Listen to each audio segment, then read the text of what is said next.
आइए आज देखते हैं सर्विस कनेक्शन के बारे में। तो सर्विस कनेक्शन क्या होता है? सर्विस कनेक्शन वो कनेक्शन होता है जो आपके पोल से घर को या बिल्डिंग को पावर सप्लाई का कनेक्शन दिया जाता है, जो एनर्जी मीटर में जाके जोड़ता है बिल्डिंग के, उसको कहते हैं सर्विस कनेक्शन। देखिए क्या होता है, पहले आपकी इलेक्ट्रिसिटी जनरेट होती है, फिर वो ट्रांसमिट होकर डिस्ट्रीब्यूट होती है, उसके बाद जो आपके घर के पास पोल लगे होते हैं वहाँ तक आती है। वहाँ से सप्लाई को आपके घर के एनर्जी मीटर से कनेक्ट किया जाता है। एनर्जी मीटर से कनेक्ट करने के बाद वो जो है घर के अंदर पूरे अलग अलग सर्किट्स में दौड़ती है डिस्ट्रीब्यूशन बोर्ड से होके। तो आपके पोल से जो एनर्जी मीटर का कनेक्शन किया जाता है उसको कहते हैं सर्विस कनेक्शन। सर्विस कनेक्शन को अलग अलग टाइप से क्लासिफाई किया जाता है अकॉर्डिंग टू फीडर वोल्टेज। वो लो टेंशन भी हो सकती है, हाई टेंशन भी हो सकती है। According to phase, single phase low tension हो सकती है, three phase three wire high tension हो सकती है, three phase four wire low tension हो सकती है। According to installation method, according to installation method वो वर्टिकल ब्रैकेट टाइप की होती है, हॉरिजॉन्टल ब्रैकेट टाइप की होती है, आई रैक बोल्ट टाइप होती है, जीआई पाइप टाइप, जीआई मतलब गैल्वेनाइज्ड आयरन, ओवरहेड कनेक्शन होता है, अंडरग्राउंड केबल। तो इन 6 टाइप से ये किस तरीके से इंस्टॉल हो रही है उस हिसाब से आपकी क्लासिफाई होती है। तो आइए देखते हैं आपके इंस्टॉलेशन मेथड में क्या क्या, मतलब आपके इसके कंपोनेंट्स होते हैं, क्या क्या मटेरियल रिक्वायर्ड होते हैं। तो जो फिक्स मटेरियल जो होते हैं वो होते हैं आपके सबसे पहले तो होता है ब्रैकेट। आपका ब्रैकेट वो चीज़ होती है जो जिससे हो के आपके घर के अंदर सप्लाई जाती है। वो आपके वॉल वगैरह पे जहाँ पे भी है वहाँ पे इंस्टॉल होती है, फिर उसी से कनेक्शन लेके घर के अंदर जाती है। ठीक है। शैकल इंसुलेटर होते हैं आपके पोल पे लगे होते हैं, शैकल इंसुलेटर। ठीक है, जो पोल है जहाँ से सप्लाई ली जा रही है। स्प्लिट इंसुलेटर का यूज़ होता है आपके स्प्लिट करने के लिए, सेफ्टी के लिए, पोल सप्लाई से जो इधर वायर आ रहे हैं घर की तरफ उनको स्प्लिट करने के लिए। लूप इंसुलेटर आपके जितने भी कंडक्टर हैं, जैसे फेज वायर है और अर्थ भी, जिसमें भी इलेक्ट्रिसिटी फ्लो होने के चांसेस है, उसमें लूप इंसुलेटर लगता है। एरियल फ्यूज जो है, जिस वायर के थ्रू के आपकी सप्लाई घर के अंदर आ रही है, तो उसके उसमें वो एरियल फ्यूज से होके आती है। ठीक है, जितने भी आपके वायर हैं। और केबल जो होता है वो फिक्स्ड होता है अलग अलग इंस्टॉलेशन मेथड के लिए। जो आपके घर के जो ब्रैकेट में आपका केबल लगेगा, फिर उस केबल से कनेक्शन होगा एनर्जी मीटर में, तो वो चीज़ अलग अलग इंस्टॉलेशन मेथड के लिए फिक्स्ड होती है। ठीक है। क्या क्या है? शैकल इंसुलेटर ये कहाँ लगा होता है? पोल पे। स्प्लिट इंसुलेटर कहाँ लगा होता है? ये आपके लाइन में लगा होता है, अर्थ और न्यूट्रल के बीच। लूप इंसुलेटर कहाँ लगा होता है? ये आपकी उन फेजेस में लगा होता है, और अर्थ में भी लगा होता है, अर्थ वाले वायर में भी, जो आपके घर के अंदर जो आपके ब्रैकेट से जाके कनेक्ट होगी। ठीक है। एरियल फ्यूज भी उसी में लगा होता है जो आपके ब्रैकेट से जाके कनेक्ट होगी उससे। और ब्रैकेट आपका वॉल पे लगा होता है, घर के बाहर दीवार पे। और केबल जो ब्रैकेट से होके एनर्जी मीटर में जाता है, वो अलग अलग इंस्टॉलेशन मेथड के लिए अलग अलग होता है। ठीक है, उसकी लेंथ। आइए देखते हैं सबसे पहले वर्टिकल ब्रैकेट टाइप।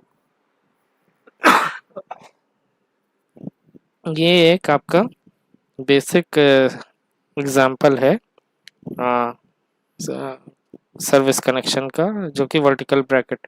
इसको वर्टिकल क्यों कहते हैं? क्योंकि ये देखिए, ये जो ब्रैकेट है सर्विस ब्रैकेट, वो वर्टिकली लगा है। ठीक है। यहाँ यहाँ इससे जो है होके एक केबल जाता है जो कि एनर्जी मीटर में लगता है। उसकी लेंथ होती है 10 मीटर के अराउंड। ठीक है। देखिए होता क्या है, ये पोल है आपका, इस पोल में आपके अर्थ वायर जा रहे हैं, फेज वायर जा रहा है, न्यूट्रल वायर जा रहा है। ठीक है। और ये क्या लगे हैं? आपके शैकल इंसुलेटर। ठीक है। अब यहाँ से आपको सप्लाई लेनी है अर्थ और फेज वायर्स की, तो ये आपके केबल होके जाते हैं। अब देखिए आपके यहाँ पे एरियल फ्यूज लगे हैं और स्प्लिट इंसुलेटर लगा है, और यहाँ पे आपके स्प्लिट इंसुलेटर लगे हैं। ठीक है। और सॉरी, यहाँ पे भी आपके एरियल फ्यूज लगे हैं। और ये सेफ्टी डिवाइस जो है वो क्या है, आपकी स्प्लिट इंसुलेटर। ठीक है, ये लाइन को पोल से अलग करती है। और यहाँ पे आपके फ्यूज भी लगे होते हैं, लूप सॉरी इंसुलेटर भी लगे होते हैं, लूप इंसुलेटर, जो कि आपकी करंट कैरिंग लाइन से होके जाते हैं। ठीक है, ये अर्थ में भी लग सकते थे आपके लूप इंसुलेटर, बट नहीं लगे। और यहाँ पे आपके देखिए, ये इसको फास्टन कैसे किया, इसको दीवार से कैसे जोड़ा गया है, 3 बोल्ट आई रैक टाइप बोल्ट से। आई रैक बोल्ट क्यों, क्योंकि ये जो होता है आई होता है, और ये जो अंदर आपका फैल गया है जाके, ये होता है रैक। तो ये 3 लगे होते हैं। ठीक है, इसी में आपके जाके कंडक्टिंग वायर लगता है। अब यहाँ से जो है आपका केबल जाएगा एनर्जी मीटर में, वो यहाँ आपका कनेक्टेड होता है। ठीक है, आइए देख लें इसके मटेरियल क्या क्या है। ये आपका 1 स्टोरी लो रूफ हाउस के लिए बेस्ट सूटेड होता है। ये वर्टिकल ब्रैकेट यूज़ करता है। वर्टिकल लिख गया है, स्पेलिंग गलत है, ये चेक कर लीजिएगा आप लोग। इसके मटेरियल से कार्ड होते हैं वर्टिकल ब्रैकेट 3 to 4 मीटर। ये जो वर्टिकल ब्रैकेट है ये 3 से 4 मीटर का होता है। ठीक है, bolts on the bracket depending on the number of wire. देखिए ये जो मैंने बताया बोल्ट लगे हैं, ये नंबर ऑफ वायर कितने, 3। ठीक है, तो इस हिसाब से ये भी आपके 3 है। और 3 I rack bolt to install bracket on the wall. ये आई रैक बोल्ट आपके इसको इंस्टॉल करने के लिए इस्तेमाल हुए। 1 stay along with rack bolt. अब ये अगर आपका जैसे छत पे लगा होता है तो इसके साथ एक स्टे भी लगा होता है, जो कि इसको इंस्टॉल रहने में, खड़े रहने में मदद करता है। ठीक है, उसको भी दीवार में फास्टन किया जाता है एक रैक बोल्ट से। अब लेंथ ऑफ वायर क्या होती है, यहाँ से यहाँ जो वायर आया है पोल से घर तक, जो वायर है उसकी लेंथ क्या होगी, तो डिस्टेंस पे डिपेंड करेगी। और इसमें 5% सैग, जो कि वेदर की वजह से हो जाता है, टेम्परेचर चेंज की वजह से, वो भी जुड़ जाता है। ठीक है,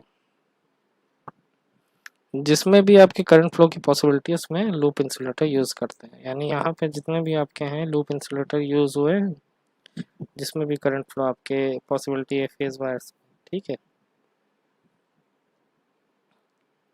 on pole we use shackle insulator, मतलब पोल पे जो है हम शैकल इंसुलेटर का इस्तेमाल करते हैं। जो पोल है इस पे शैकल इंसुलेटर का इस्तेमाल करते हैं।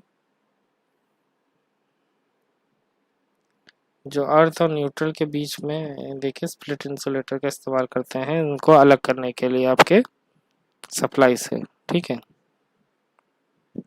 और आपका यहाँ से होके जो ब्रैकेट से होके जाता है एनर्जी मीटर पे, वो आपका वो होता है 10 मीटर का केबल, मैंने बताया था जैसे। ठीक है, तो ये बेसिक मटेरियल चाहिए होते हैं आपके वर्टिकल ब्रैकेट के लिए। आइए अब बढ़ते हैं हॉरिजॉन्टल ब्रैकेट की तरफ से। यहाँ पे क्या होता है, ये आपका जो होता है ये बड़ी बिल्डिंग्स के लिए, जो हाई आपकी high story, more than 1 story building होती है, उसमें इस्तेमाल होता है। यहाँ पे क्या होता है, एक टी शेप का आपका ब्रैकेट लगा होता है। अच्छा, यहाँ पे आप देखेंगे शैकल इंसुलेटर भी लगे हैं। ये तब लगे रहते हैं शैकल इंसुलेटर जब यहाँ पे आपका लूप इंसुलेटर ना लगा हो। ठीक है, जब लूप इंसुलेटर लगा होगा तो ये शैकल इंसुलेटर नहीं लगे होंगे। तो इससे क्या होता है, कनेक्ट करते हैं आपकी सप्लाई को शैकल इंसुलेटर से। और इसमें भी वही चीज़ है, आपका एरियल फ्यूज लगा है लाइन में, जो वायर कनेक्ट हो रहे हैं हाउस से। ठीक है, और आपके वो है स्प्लिट इंसुलेटर है। ठीक है, और आपका अंदर केबल जिसके थ्रू आप सप्लाई ले जाते हैं एनर्जी मीटर में कनेक्ट करने के लिए। ये देखिए क्या क्या मटेरियल है, टी शेप ब्रैकेट है, 12 मीटर का केबल होता है जो कि आपके एनर्जी मीटर से कनेक्ट करेगा वायर को।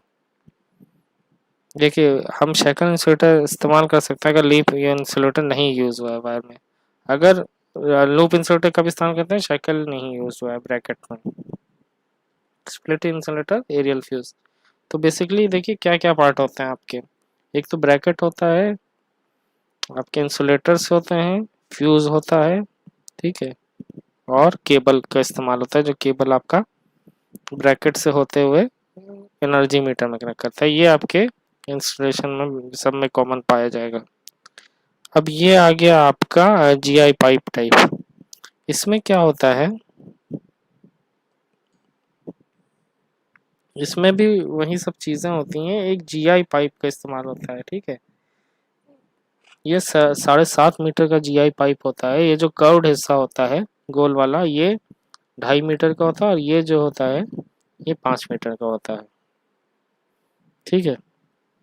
यहाँ पे शैकल इंसुलेटर लगे होते हैं, ठीक है। शैकल इंसुलेटर से वायर होके आपके घर में जाते हैं। ये वायर की लेंथ क्या होगी ये डिपेंड करेगी डिस्टेंस पे, ठीक है। और आपके इस तरफ जो होंगे एक केबल होगा जो आपके जीआई पाइप से होके एनर्जी मीटर में घुसेगा, ठीक है। तो ये मटेरियल होता है। ब्रैकेट जो होता है जीआई पाइप का होता है। इसकी हाइट जो होती है 7.5 मीटर होती है, 2.5 मीटर कर्व और हाइट वाली 5 मीटर, तो दोनों मिलके कितना हो गया 7.5। शैकल इंसुलेटर कितने होंगे, नंबर ऑफ वायर पे डिपेंड करेंगे। अर्थिंग होगी 1 बोल्ट पे, ठीक है। इसको जो आपके वायर को रोक के रखता है उसके लिए अर्थिंग का इस्तेमाल होगा, ठीक है। वायर लेंथ जो होगी वो डिस्टेंस पे डिपेंड करेगी बिल्डिंग से पोल की, और 5% सैग ऐड हो जाएगा।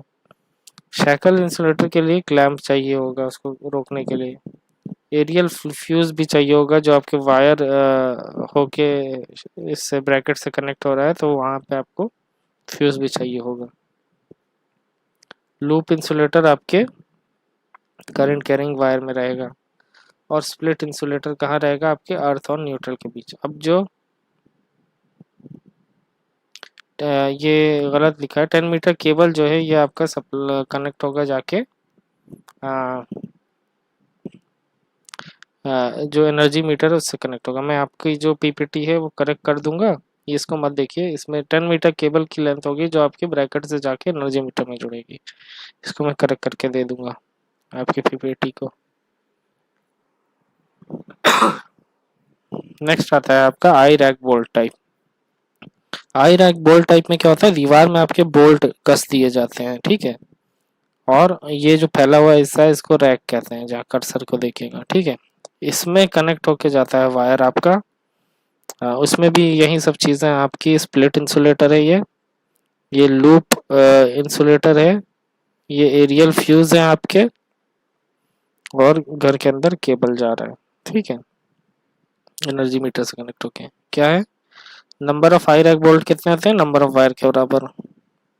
एरियल फ्यूज है, स्प्लिट इंसुलेटर है, लूप इंसुलेटर है, और केबल है। नेक्स्ट आपका आता है overhead service connection. Overhead service connection में क्या होता है कि इस खंबे पे जो होता है एक केबल बॉक्स लगा रहता है। वो केबल बॉक्स होके आपके घर में डायरेक्टली कनेक्ट होके केबल जाता है, ठीक है। वो केबल बॉक्स जो होगा वो आपका पोल से होते हुए घर में जाएगा।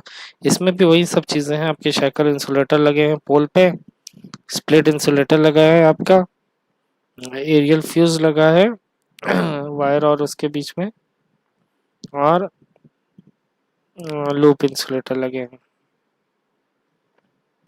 तो इसमें क्या होता है, केबल जो होता है वॉल पे कनेक्टेड होता है। देखिए यहाँ पे वॉल पे कनेक्टेड है।